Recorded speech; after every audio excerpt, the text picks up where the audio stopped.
saya melihat ya pilar-pilar NKRI itu kan ada di ini ya, di TNI salah satunya kan yang paling solid.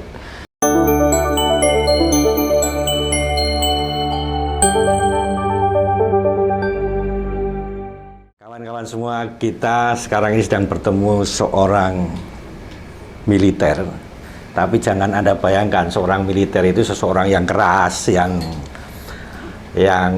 bengis, yang suka perang gitu. Jangan menganggap bahwa tentara yang berada di sebelah saya ini adalah seorang tentara yang menjadi anggapan banyak kawan-kawan bahwa tentara ini hanya bisanya perang. Tapi ini Pak Irman Putra, ya.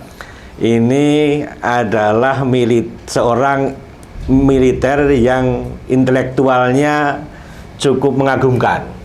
Karena background pendidikannya juga, ini kan sebenarnya kawan lama. Background pendidikannya filsafat. Dan kita cukup heran ada mahasiswa filsafat tiba-tiba dia menjadi militer dan sekarang pangkatnya sudah kolonel. Pak Irman, selamat datang di channel kami. Kita akan berbincang-bincang banyak hal dan kawan-kawan ini ingin belajar, kalau di bahasa Jawanya itu apa? Ngangsu kawruh tentang pengalaman Pak Irman di dunia kemiliteran. Bapak bisa menceritakan sebetulnya gimana Bapak kok bisa terperosok dari filsafat ke militer ini kan menjadi sesuatu yang menurut saya ini cukup menarik, menarik ya, fenomenal. Iya, jadi terima kasih saya udah bisa ketemu di ini ya, kita bisa berbincang-bincang singkat tentang berbagi cerita. Iya. Semoga ini bisa bermanfaat. Dan saya memang tadi apa disampaikan itu kan dari alumni filsafat. Iya. Jadi saya memang waktu kuliah di filsafat itu udah semester 6 ya, semester 6 itu senang baca-baca tentang buku tentang militer ya. Dulu kan ada bukunya Profesor Yahya Muhaimin gitu kan. Kemudian saya juga tertarik bahwa militer ini satu di antara dua organisasi yang paling solid di dunia. Ya, kalau kita tahu seperti Katolik ya, Vatikan itu kan kuat. Nah, sama lah TNI juga solid karena saya melihat ya pilar-pilar NKRI itu kan ada di ini ya, di TNI salah satunya kan yang paling solid. Nah, di situ. Makanya pada waktu itu saya selesai S1 filsafat, saya mau ikut mendaftar sebagai perwira prajurit karir namanya. Nah, pendidikannya di Magelang. Waktu itu saya bisa diterima dan dididik di Akademi Militer di Magelang. Nah, saya waktu itu ya hanya bercita-cita untuk sebagai pemikir militer, filsuf militer, kayak gitu ya. Tapi pada waktu itu memang saya dapat Kop Infanteri di Satuan Tempur. Ya gitu, sehingga saya waktu setelah pendidikan di sana saya ikut pendidikan di Bandung di Pusdikif, Pusat Pendidikan Infanteri, kemudian ditempatkan lagi di waktu pemilihan itu memang saya sebenarnya pemilihan satuan saya pinginnya karena saya udah dapat infanteri, saya itu ya jangan tanggung-tanggung gitu loh Mas. Nah, satuan yang paling elit kan komando. Nah, saya pengennya di komando di Kopassus gitu kan, tapi pada waktu itu tidak ada kuota untuk perwira karir. Nah, saya yang kedua satuan paling elit itu Kostrad. Nah, saya ngambil di Kostrad di batalion apa yang paling elit? Yang paling elit itu yang saya tahu 328. Ya, jenis Linut 328 yang di Celodong itu. Nah, ternyata saya ditempatkan karena di sana kuotanya juga cuma 1. Nah, saya ditempatkan di Yonif Linut 431 Makassar. Nah, Kostrad. Nah, itu. Jadi disitulah saya pengalaman memimpin pasukan. Jadi sebagai komandan peloton, kemudian ya saya bertugas di Ambon waktu itu, kemudian waktu kerusuhan pertama ya Ambon, kemudian di tim-tim waktu jajak pendapat itu kemudian di perbatasan antara NTT Matintim, terakhir saya bertugas di apa namanya di Merauke. Ya. Nah itu, jadi ya, awalnya tersesat ya. Tapi setelah itu saya sangat mencintai ya, pekerjaan kalau militer. Dari kan saya kan akan bicara soal tentara ini dalam kacamata filsafat nih Pak. Ya kan seperti background akademik Pak Irman. Ya. Sebenarnya falsafah ketentaraan itu Pak. Ya. Itu sebetulnya kalau di dunia sipil ini menurut Bapak seperti apa di dalam konteks negara yang dipimpin oleh sipil ini, Pak? Untuk ini ya, Dok, kalau kita kan sebenarnya kita lebih kepada ini ya, wawasan Nusantara, wawasan kebangsaan, ya kan gitu. Kalau kita TNI itu kan kita kan di atas semua kelompok dan golongan. Yeah. Nah, itu sebenarnya doktrin awalnya, ya kan. Yeah. Jadi sehingga kita itu ya tentara itu kan politiknya politik negara. Yeah. Nah, di situ. Jadi kita apa namanya di mengatasi politik kelompok. Yeah. Nah, di situ TNI itu tidak boleh berpihak pada salah satu kelompok. Yeah. Jadi wawasan kita adalah wawasan Nusantara, dalam artian ini wawasan kebangsaan itu yang harus kita pedomanin sebagai kita pegang. Gitu. Karena kan kalau tidak ada tentara kan juga secara falsafah kenegaraan itu kan kita ini kan juga ibaratnya tidak punya kaki kan. Betul. Ya kan, karena hampir semua lini program negara ini, ke pemerintah ini kan hampir semuanya itu bersentuhan dengan militer kan gitu. Kan. Salah satunya soal ketahanan pangan. Iya. Nah, Pak, saya kan kita ini negara agraris, Pak. Betul. Nah, ketika negara agraris ini artinya walaupun kita ini sudah tidak disuruh bertani, pasti kita akan mayoritas masyarakat Indonesia akan bertani, dan karena kita negara maritim, secara alamiah karena kita secara geografis dekat laut, ya pasti kita akan jadi ininya. Ya, gitu.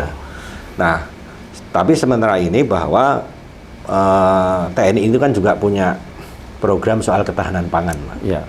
Nah, ketahanan pangan di tentara ini, Pak, ini salah satunya soal kemandirian ya. Kemandirian pangan itu menurut militer ini seperti apa itu? Jadi gini, saya akan jelaskan dulu undang-undangnya dulu ya, undang-undang TNI, baik itu yang terbaru yang direvisi sekarang itu tugas pokok kami itu kan ada operasi militer perang, ya kan? Nah, di pasal 7 itu operasi militer perang. Nah, itu udah melekat kepada tugas pokok kita ya. Kemudian ada operasi militer selain perang. Nah, itu ada sekitar kalau sekarang itu dari 14 kalau nggak salah jadi 18 gitu ya. Nah, itu salah satunya itu membantu pemerintah daerah. Nah, pemerintah daerah itu di semua bidang. Nah, di situ kita ada apa namanya? Salah satu komponennya. Iya, maksudnya dari segi ini kita bicara aturan, karena kan nanti yang banyak lagi yang masyarakat sipil, TNI itu kan bukan tupoksinya. Nah, tapi itu sebenarnya salah bicara gitu, karena kita ada aturan di undang-undang udah mengatur itu. Ya, di dalam OMSP, operasi militer selain perang. Nah, disitulah sebagai cantolannya kita membantu pemerintah daerah di semua bidang pertanian, pangan, kemudian ya segala bidang lah. Makanya konsep TNI dalam ketahanan pangan itu adalah untuk memperkuat logistik wilayah. Nah, wilayah pertahanan. Sebenarnya untuk memperkuat logistik wilayah dalam rangka pertahanan.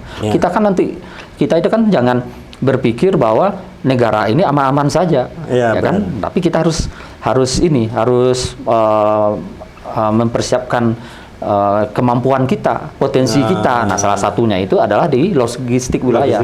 Nah, itulah makanya ke depan saya sudah melihat bahwa kebijakan dari TNI maupun pemerintah dalam ini Kementerian Pertahanan itu kan ada untuk mengembangkan batalion-batalion baru, batalion pembangunan namanya. Batalion pembangunan. Ya, nah itu dalam rangka sebenarnya untuk memperkuat ketahanan pangan, membantu memperkuat ketahanan pangan sampai ke daerah-daerah gitu. Jadi kan persepsi publik ini kan memang dianggapnya tentara ini hanya untuk perang aja kan? Iya. Gitu. Nah, tapi bahwa sebetulnya kan soal ketahanan pangan itu kan menjadi tanggung jawab bersama. Yang itu dituangkan di dalam undang-undang TNI kan, kan gitu kan. Jadi sebetulnya masyarakat juga nggak perlu khawatir gitu. Kalau suruh bersaing bisnis ya pasti orang militer kalah lah Pak ya kan. Betul. Jadi nggak mungkin suruh bertanding bertani ya pasti kalah sama petani kan. Iya, jadi sebetulnya kalah dari petani. Iya kan. Jadi sebetulnya belajar banyak. Iya kan. Sebetulnya petani. Kan nggak perlu khawatir kan tentara kok wah nanti semua tentara jadi petani semua. Kan ya nggak mungkin kan karena sudah tupoksinya beda dan memang nah ini memang persepsi yang menurut saya harus kita luruskan kan gitu Pak. Nah, tapi memang menurut saya bahwa kalau kita bicara soal pangan Pak ya, kalau pangan itu kan kalau di para petani kan ya bagaimana dia produksi. Betul. Kalau dia para pedagang ya bagaimana dia mendistribusikan itu sampai ke konsumen kan sebetulnya. Betul. Artinya kan sebetulnya kalau kita bicara ketahanan pangan ini kan sebetulnya kayak prepare kan Pak. Iya. Ya kan. Betul. Artinya bahwa kan dunia ini kan tidak mulus-mulus saja. Betul. Ya kan tidak kemudian bencana itu hanya perang kan, ada bencana alam dan sebagainya. Betul. Dan semua ini kan yang menangani memang yang paling garda di terdepan adalah militer gitu. Betul. Dan itu kebetulan saya juga, harus kita pahami juga kan gitu. Saya juga kebetulan juga salah satu dosen hukum tata negara darurat di Sekolah Tinggi Hukum Militer. Nah itu kan di situ kita mengetahui bahwa ada tingkatan dalam keadaan bahaya, ya itu mulai dari tingkatan darurat sipil, ya kan darurat militer dan darurat perang. Nah itu apa kaitannya dengan ini, dengan tadi disampaikan terkait dengan bencana. Nah contoh itu kan seperti kasus di Ambon, itu kan ada kerusuhan waktu zaman dulu kerusuhan komunal ya. Nah itu memang pemerintahan lumpuh.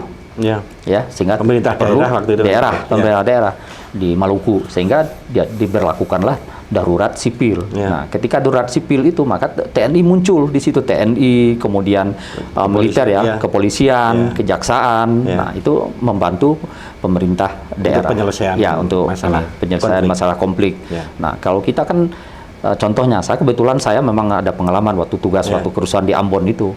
Kerusuhan pertama kali di Ambon, memang satuan kami ditempatkan di sana. Saya membantu di samping kita operasi teritorial, operasi tempur, intel, kita ada operasi teritorial. Operasi teritorialnya apa? Saya bikin pasar ini, dirikan pasar di situ karena masyarakat pada takut untuk belanja ke pasar umum. Nah, saya dirikan pasar, diamankan oleh masyarakat dengan anggota-anggota saya. Sehingga mereka bisa berbelanja di situ. Nah, ekonomi tidak lumpuh gitu seperti itu contohnya. Itu kan salah satu mitigasi. Ini salah satu tugasnya kan untuk mitigasi dan kita beli alternatif penyelesaian kan Pak ya. Gitu. Nah, karena itulah doktrin kita itu kan tentara rakyat, tentara pejuang, tentara profesional. Nah, seperti itu. Beda dengan kalau kita konsep Amerika kan mereka hanya tentara profesional. Nah, kalau kita kan tidak menyatu. Kita kan ada budaya timurnya juga kan, kan gitu. Itu. Tapi memang dulu itu kan teman-teman dia kadang kita itu mikir. Dulu kan saya mahasiswa kan. Kalau dulu saya menjadi mahasiswa itu saya kampusnya bersebelahan. Ruang kelas saya fakultas saya bersebelahan dan waktu itu saya sering tidur di fakultasnya Pak Irman ini kan gitu kan. Dan gini Pak, dulu kan kita pemahamannya kan soal militer ini kan saya juga beberapa kita diskusi tentang soal ketahanan pangan Pak. Betul. Gitu. Nah dari kacamata militer Pak, itu sebetulnya kita ini kondisi pangan kita itu seperti apa? Sebenarnya kalau sebelum-sebelumnya itu memang kita sedikit agak khawatir. Contohnya di beras. Beras itu kan cadangan Bulog itu kan sebenarnya tidak mencukupi. Kalau kita perang misalnya 1 bulan, itu sebenarnya tidak cukup. Maka impor kita kan waktu itu. Nah sekarang ini kita lihat, saya juga sangat apresiasi lah dengan programnya Pak Prabowo dengan kemarin itu bagaimana menggenjot percepatan swasembada pangan terutama beras. Nah kemarin itu memang tim Bulog dengan Babinsa, kemudian juga dengan Polri yang saya tahu itu Babin Kaptipnas itu langsung turun ke petani untuk menjaga harga itu kan Pak Prabowo pada waktu itu sudah menentukan harga head 6.500. Nah, karena itu kan sangat menguntungkan bagi petani. Karena selama ini kan harganya selalu naik turun, malah di bawah harga 3.000. Nah, sekarang Bulog. Nah, hebatnya lagi Bulog, saya lihat luar biasanya Bulog itu menggandeng penggilingan untuk menggiling jadi beras. Ya. Nah, hasil dari penggilingan itu, nah itu baru disimpan di gudang Bulog. Bayangkan sekarang kita itu udah sampai 3 juta sampai 4 juta ton stok beras kita. Jadi kita tidak perlu lagi mengimpor dari luar. Justru sekarang ini saya dapat berita dari Menteri Pertanian Pak Amran, kita mau ada permintaan dari negara luar. Ya, hebat kan gitu. Ya, artinya kita sudah surplus kan, karena sudah bisa ini yang perlu dijaga gitu ya. Saya kebetulan kalau hari Sabtu Minggu saya itu kan gini ya, suka juga ke daerah-daerah. Contoh kemarin itu beberapa bulan yang lalu saya ke Karawang, masih banyak teman-teman yang punya, dulu saya menggandeng asosiasi penggilingan ya kan, yang resmiling itu. Jadi memang saya lihat sendiri ya di situ berjalan resmilingnya. Nah, selama ini kan nangkrak, ada yang 1 tahun 2 tahun. Jadi fungsi tapi secara formal memang ada fungsi pendampingan soal ketahanan pangan itu. Ya, sekarang ini kan karena kenapa TNI atau Polri juga dilibatkan di sini, karena kita kan infrastruktur kita itu kan rantai komandonya itu kan sudah sampai ke tingkat desa. Jadi ada Babinsa, ada Babin Kamtipmas, gitu. Nah, itu yang mendampingi petani di pedesaan gitu loh. Ya, jadi kawan-kawan ini ya, kalau soal ketahanan pangan memang militer punya pengalaman dan dilindungi oleh undang-undang kan di situ kan. Jadi kita juga jangan iri, juga jangan curiga, karena yang bisa karena yang bisa tahan lapar itu hanya militer. Kita ini kan nggak bisa tahan lapar kan. Jadi kita udah bicara soal ketahanan pangan, tapi soal tahan laparnya kita udah nggak bisa itu memang kita ini itu sulit melatihnya. Saya dulu waktu pendidikan dasar di Akmil itu ya, itu tersiksa kita 1 bulan itu. Tersiksanya gini, kita kan 5 langkah lari, harus makannya juga diatur. Tidak boleh banyak makannya, ya kan? Jadi kita tersiksa sekali. Nah, tapi itulah melatih kita, melatih daya tahan kita untuk menjadi prajurit. Makanya tadi dibilang tahan lapar. Jadi kita ini perdebatannya kita soal ketahanan pangan. Loh, ini tentara kok ikut-ikut di ranah sipil. Karena kita ini memang nggak tahan lapar. Ya kan gitu kan. Jadi ketahanan kita itu kurang gitu. Tapi menurut saya Pak, ini saya tadi tertarik ini soal konsep, karena memang kalau gini, kalau di negara-negara misalnya kayak Vietnam, ya kan, terus Cina dan sebagainya, itu memang soal produksi pangan itu kan butuh disiplin yang tinggi, Pak. Karena menyangkut kehidupan banyak orang, ya kan. Kan nggak bisa, Pak, kita ini sekarang menanam padi, besok enggak, kita masih masih ada kan, gitu kan. Jadi kan kalau petani kita secara kultural kan itu, kita ada disimpan gitu. Padahal dia kan yang makan itu bukan dia yang lain juga makan kan gitu. Nah, di Cina itu kan juga sebenarnya mereka banyak ditangani oleh militer. Memang memang ini kan menjadi menjadi acuan, karena yang punyai kedisiplinan soal produksi pangan ini kan nggak main-main, karena ini menyangkut persoalan nasional kan Pak. Betul.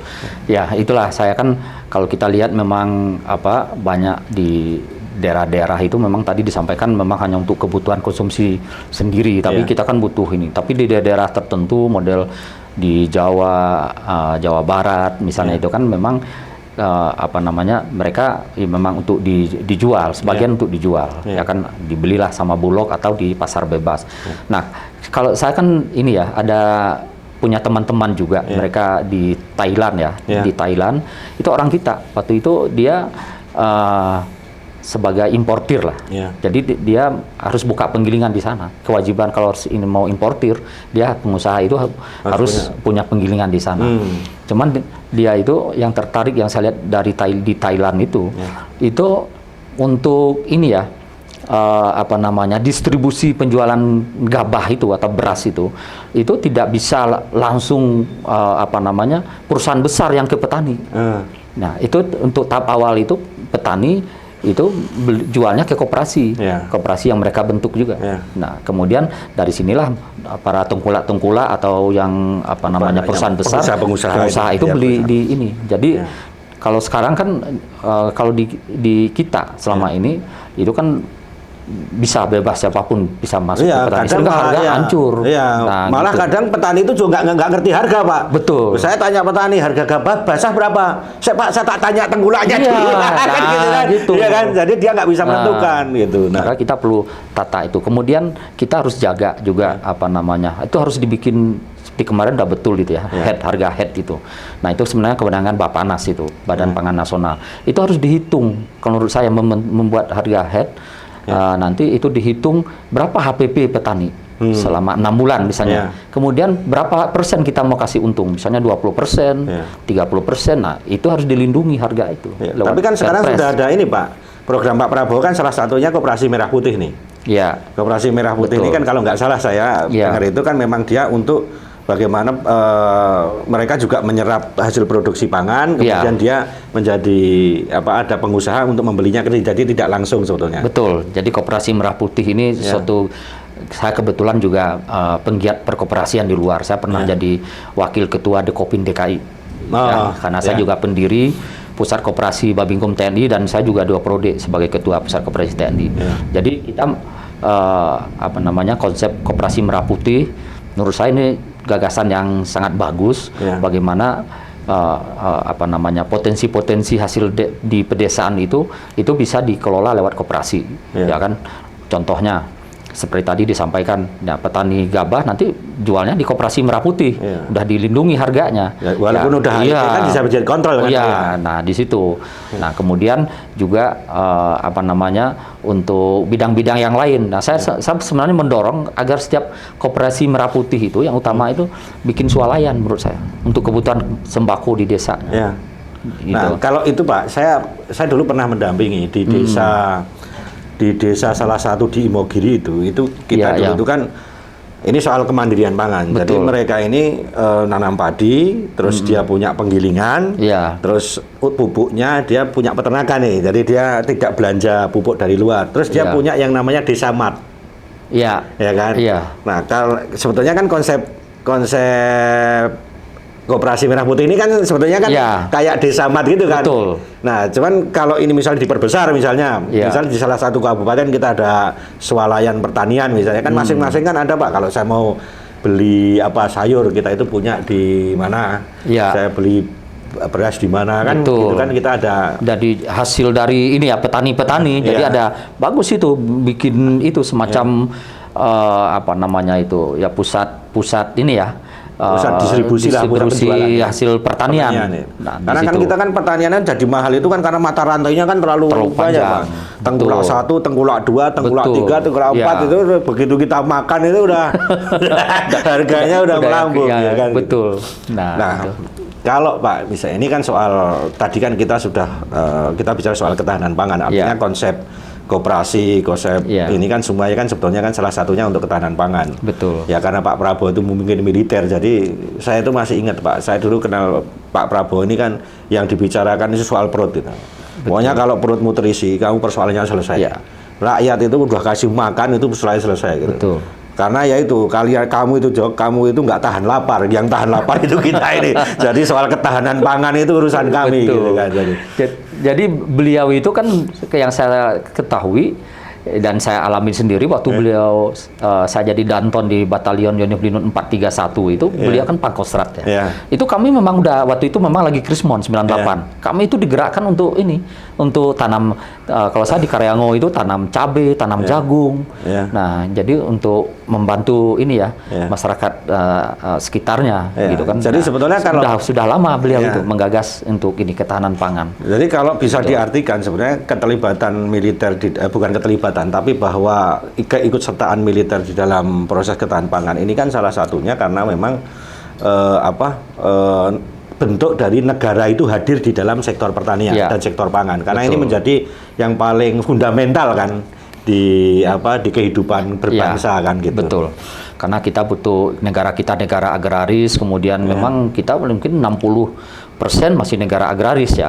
Kemudian kita juga kebutuhan pangan kita juga masih menurut saya masih banyak yang kurang gitu. Kita kan akhirnya mengimpor dari luar ya. Di kemarin samping beras, kemudian jagung pun kita masih ngimpor. Tapi kalau di perikanan juga ini Pak.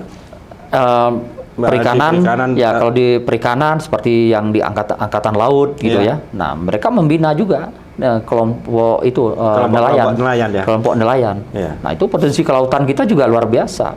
Nah, saya kebetulan sekarang ini kan juga aktif juga sebagai penggiat dapur mandiri MBG.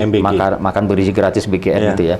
Nah, itu kebutuhan ikan saja satu dapur itu bisa 5 ton per bulan. Nah, itu sumbernya dari mana kalau tidak kita gerakkan ini kelompok nelayan itu. Satu kecamatan kalau di Jawa ini bisa sampai 50-100 dapur. Gitu. Nah, ini sebenarnya kan kemampuan mengorganisasi distribusi pangan ini kan memang dibutuhkan satu organisasi yang memang solid kan Pak? Ya, organisasi yang solid, infrastrukturnya juga ada sampai ke tingkat desa, seperti itu. Dan yang punya itu, nah, salahnya itu salah satunya TNI. Nah, termasuk Polri. Cuma Polri kan saya lihat kan tugasnya kan sangat berat ya sekarang ini ya, karena Kamtibmas, penegakan hukum gitu kan. Nah, itulah maka kalau kita TNI kan seharusnya masa damai ini dia OSP-nya yang ini yang ditonjolkan mestinya operasi militer selain perang. Gitu. Karena kan udah nggak ada perang ya kan. Kalau kita masalah latihan, wah kita udah ini ada ini waktu-waktunya, kalender latihannya sudah jelas terukur gitu kan gitu. Tapi kalau udah latihan perang terus nggak ada perang itu repot Pak. Ya udah kita perang sama hama pertanian. Harus kan gitu ya. Dilampiaskan dengan kita nanti kan perang itu kan tidak hanya perang ini ya. Kalau pemahaman saya, perang itu kan perang melawan kemiskinan, melawan kebodohan, ya kan, melawan kemiskinan itu kita ya itu dengan ketahanan pangan, ya kan. Maka kalau di daerah-daerah kami itu, kalau di daerah perbatasan itu kita jadi guru, nah melawan kebodohan. Kita ngajar di sekolah-sekolah karena kekurangan guru. Dan saya beberapa kali menemukan itu di beberapa perbatasan itu Kodim punya perpustakaan umum kan, punya perpustakaan itu gitu. Kan ada fungsi teritorial. Jadi kita itu jangan banyak yang salah kaprah gitu menganggap kita itu ya tentara profesional aja seperti negara-negara lain ya, contoh Amerika. Kalau kita kan negara TNI itu kan lahir dari rakyat. Ya kan, awal kan lahir dari rakyat gitu kan. Maka harus kembali ke rakyat. Ya, dan dia harus berbakti untuk rakyatnya, rakyat Indonesia di situ, di skala bidang. Gitu. Ya mungkin karena ini Pak, kalau menurut saya itu soal kecurigaan, gitu kan. Kan kita itu punya masa lalu militer yang membuat kita ini menjadi curiga kan, gitu. Jadi gini ya, ini langsung saya potong ya. Sebenarnya saya ini kan ibaratnya kan dari mahasiswa masuk tentara, ya kan. Jadi saya tahu kecurigaan kita dulu waktu mahasiswa kan, malah kita nggak ini ya, malah nggak suka dengan militer, ya kan. Wah, ini terlalu represif. Malah kita juga kalau demo-demo kan, kalau Mas kan suka dipanggil juga sama sama tentara. Gitu. Kalau dulu kalau nggak ada tentara kita nggak ada musuh berkelahi. Makanya setelah saya masuk di militer, saya itu malah lihat, wah, reformasi yang melaksanakan reformasi internal itu TNI benar-benar. Buktinya apa? Yang pertama, kita kan di struktur teritorialnya kan tidak ada lagi sebab aster atau kaster. Yang kedua, pendidikan politik dulu kan kita belajar kalau untuk yang perwira itu itu dari tingkat dasar sampai nanti di Sesko TNI itu ada pelajaran tentang politik, tentang sekarang dihapus dan kami dan saya juga melihat ini juga ada hal yang terlalu berlebihan menurut saya.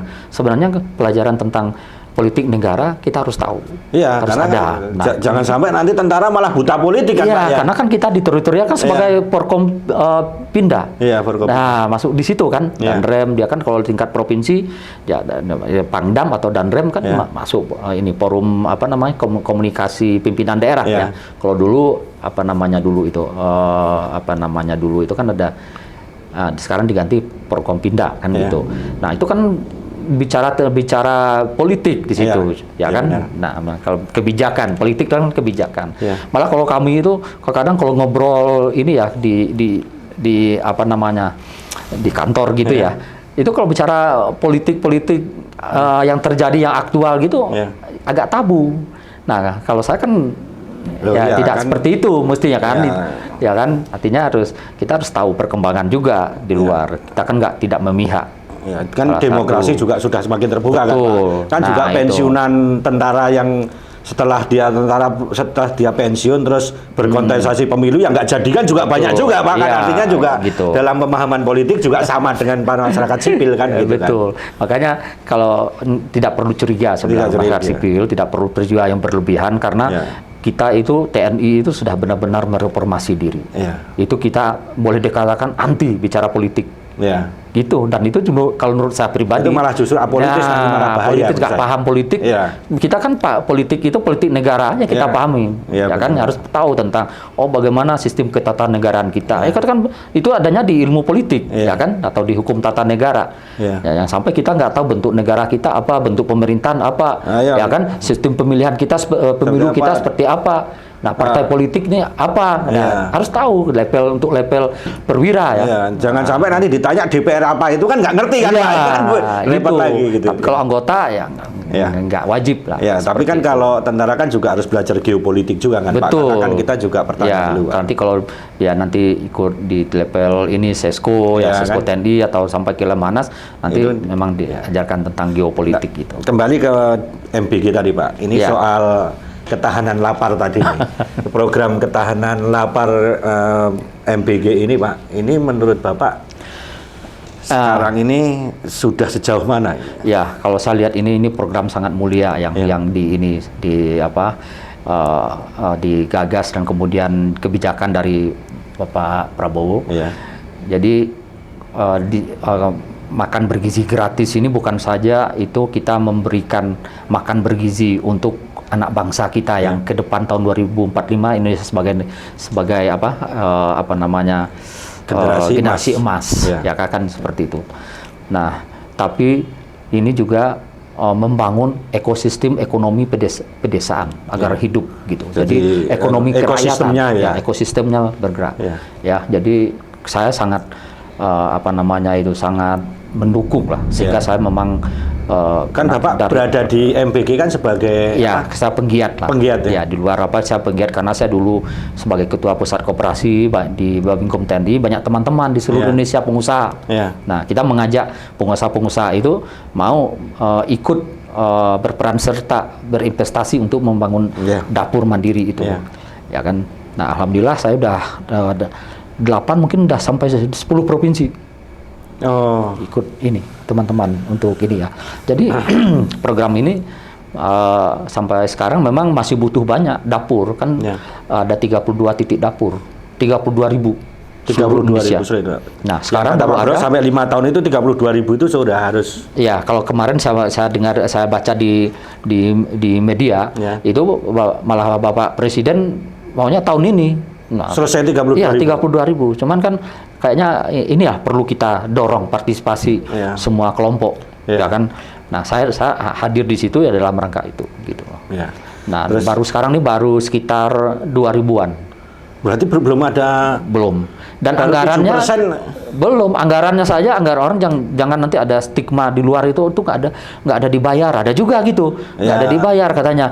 Orang aja anggaran dari berapa ratus 300 triliun, itu baru terserap berapa persen gitu. Iya kan, kalau kemarin itu kan yang nggak bayar ke ini kan karena yayasan terus disubkan lagi ya kan gitu kan. Itu yang salah bukan BGN, itu yayasan. Ya kan. Makanya saya mendorong kawan-kawan di daerah bentuk yayasan sendiri. Gitu. Makanya kan harusnya ada fungsi kontrol, Pak, itu. Betul. Artinya kontrol. Makanya Kodim itu kan sebetulnya kan bisa dijadikan untuk mengontrol proses pelaksanaan MBG ini, Pak. Jangan sampai ada yang nggak bayar, ini kan jadi repot itu. Iya, betul gitu. Itu. Jadi Kodim memang saya lihat luar biasa juga melalui ini Babinsa, ya kan, Pak Dandim bantu ini. Saya lihat banyak kawan-kawan yang membangun dapur di daerah itu. Nah, selalu saya libatkan mereka untuk kulunun lah dengan ini, kerja menggandeng Pak Dandim menghadap nanti ketemu dengan Pak Siter, biasanya perwira seksi teritorial atau nanti Koramil di lokasi tempat dapur itu ini berdiri calon SPPG namanya. Nah, nanti karena Dandim ini punya data teritorial, misalnya jumlah sekolah di situ, berapa jumlah muridnya. Nah, itu Kodim punya. Nah, nanti yang mitra yang dapur-dapur mandiri ini nanti bisa memberikan masukan. Nah, nanti dilaporkan ke BGN. Gitu. Pak, ini sebagai seorang TNI yang intelektual nih, Pak. Lulusan filsafat. Ini soal kira-kira, Pak. Program kemandirian pangan, kedaulatan pangan yang diprogramkan oleh Pak Prabowo ini, Pak. Kan artinya kan kemandirian pangan kan kita harus sesuai dengan apakah lahan kita itu masih cukup untuk memproduksi pangan yang untuk memenuhi kebutuhan masyarakat Indonesia, dan syukur-syukur surplus bisa ekspor. Betul. Nah, Bapak kan sebagai militer kan pasti secara teritorial kan bisa menghitung nih, Pak. Iya. Ya kan? Kira-kira menurut Pak Irman, kita sebenarnya lahan kita itu banyak sekali, ya lahannya itu. Contoh di lahan TNI saja itu ada mungkin ya jutaan hektar, ya jutaan hektar. Contohnya lahan. Ini saya bicara lahan TNI aja. Kalau saya memberikan masukan pertama ya untuk lahan TNI itu bisa dikembangkan, sangat bagus dikembangkan untuk ketahanan pangan.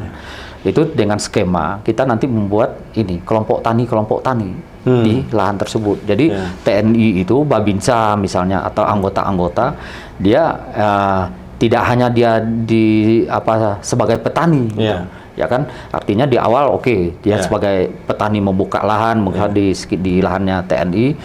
Nah kemudian baru mereka gandeng namanya plasma gitu kan, kelompok tani itu. Karena kenapa? Dengan kita menggandeng kelompok tani, masyarakat sekitar tersebut banyak manfaat yang didapatkan. Yang pertama terkait dengan ini ya, dengan seperti alsintannya, pupuknya. Nah, kalau berdasarkan Poktan itu kan kita daftarkan di Dinas Pertanian. Nah, nanti kita melalui CPCL namanya. Nah, itu bisa diusulkan ke Kementerian Pertanian. Nah, kalau saya kemarin itu pernah punya gagasan nanti bikinlah kalau di seluruh Indonesia namanya kelompok tani Kartika Eka Paksi. Yang lahan-lahan di TNI. Iya benar Pak. Gitu. Ya. Itu kan gagasan saya aja. Ya, kan. Sehingga kan kalau nah, tentara ini binaan dari TNI AD dari lahan TNI AD gitu. Nah, setelah itu kita bertani prajurit, kemudian kita gandeng masyarakat kelompok tani itu. Jangan nanti mereka hanya menonton kita bertani. Nah, yang benar itu kita mengajak masyarakat untuk bertani. Banyak saya lihat di daerah saya, contohnya di daerah saya di kota Sungai Penuh itu.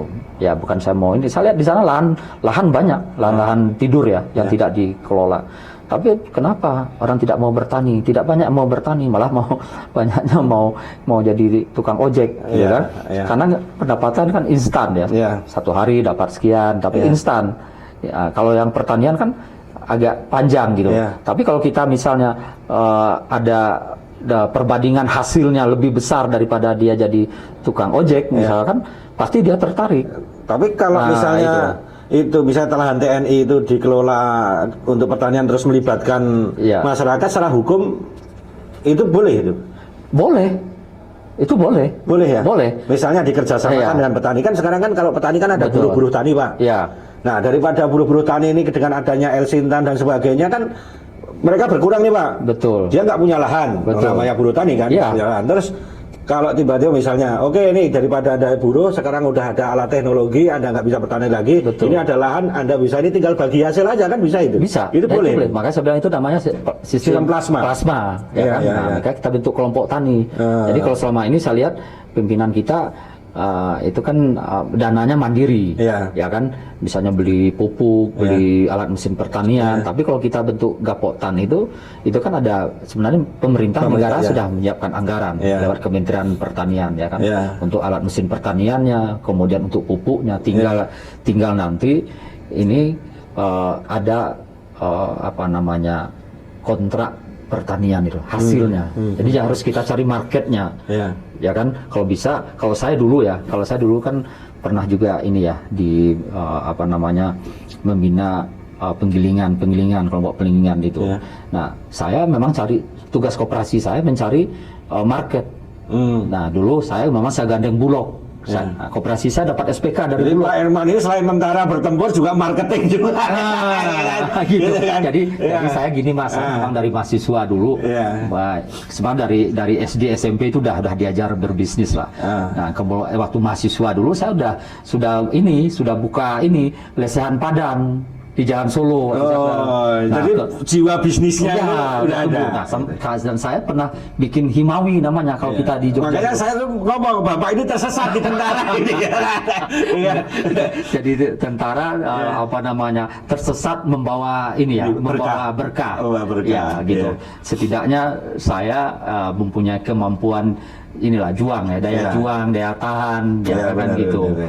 Ya itu dah, ketahanan ekonomi, ketahanan pangan. Cuma ya kan? Sebenarnya harus gitu, karena kita dianggap TNI ini sebenarnya dianggap serba bisa juga kadang-kadang masyarakat. Saya pernah waktu tugas di Merauke ya seperti itu. Ada yang sakit, padahal ada puskesmas, dia mintanya ke pos kita.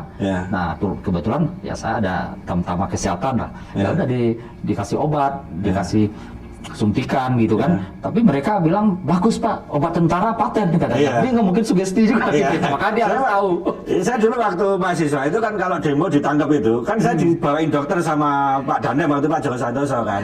Itu apa namanya dokternya cantik-cantik, jadi saya kepingin sakit terus saya. Kawat gitu ya. Kawat itu jadi kawat cantik-cantik, kemudian kita sakit lagi ya kan gitu kan. Nah gitu, jadi kita harus tahu, harus serba bisa, jangan serba bisa gitu kan gitu. Makanya saya itu berharap saya mengajak ya teman-teman di luar khususnya sipil ya itu apa namanya, ayo mari kita apa namanya memberikan spirit lah, motivasi kepada kita TNI ya kan. Kalau kami bekerja itu kadang-kadang di luar batas kemampuan, tapi kita harus siap. Tapi yang jelas kan Pak, kalau misalnya ini kan sebetulnya kan TNI itu kan ada yang namanya manunggal air ya kan Pak, manunggal pangan, ketahanan pangan, manunggal lingkungan, betul. Terus apalagi? Jadi kita bisa aja, model saya kan orang hukum, jadi kita juga memberikan kesadaran hukum juga, pencerahan hukum. Saya juga waktu saya di Babinkum TNI ya beberapa tahun yang lalu kita ada HUT apa nama hari ulang tahun Babinkum tiap tahun.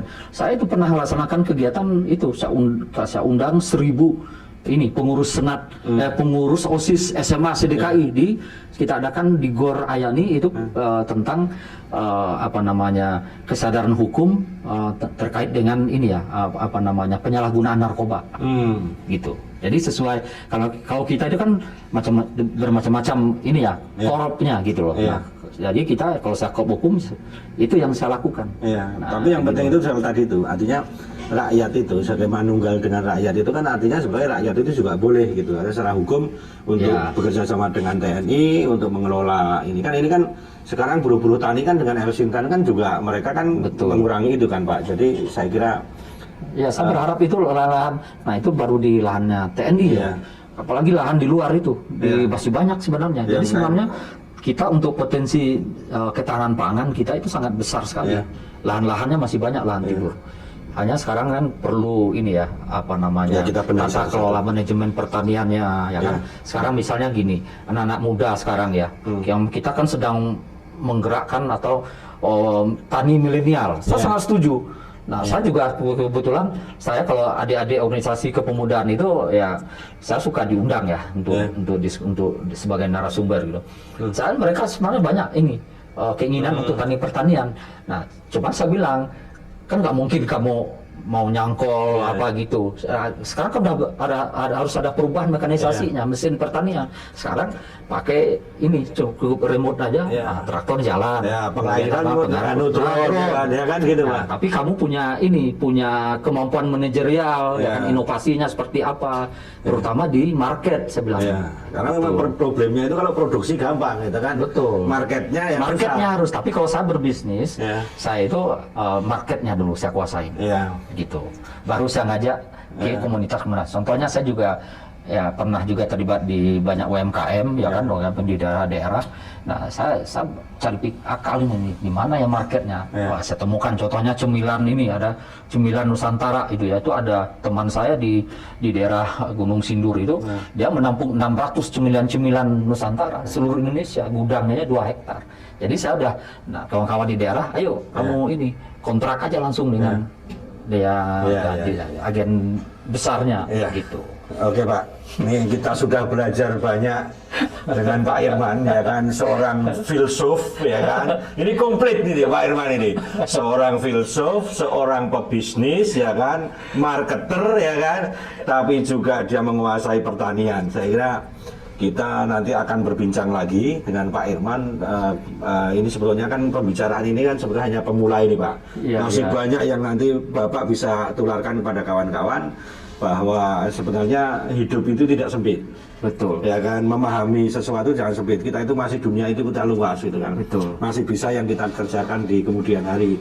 Jadi jangan takut masuk militer ya kan, jangan terlalu juga sama TNI, bahwa TNI ini sebetulnya dengan rakyat itu manunggal, karena memang kita ini tidak mungkin ya, kita itu dengan TNI kemudian terpisahkan, karena yang juga mereka kelibatan TNI di Indonesia waktu kemerdekaan juga terlibat, dan TNI juga merasa memiliki negara ini Pak. Betul. Artinya negara ini, dan mereka dan TNI itu juga rakyat Indonesia.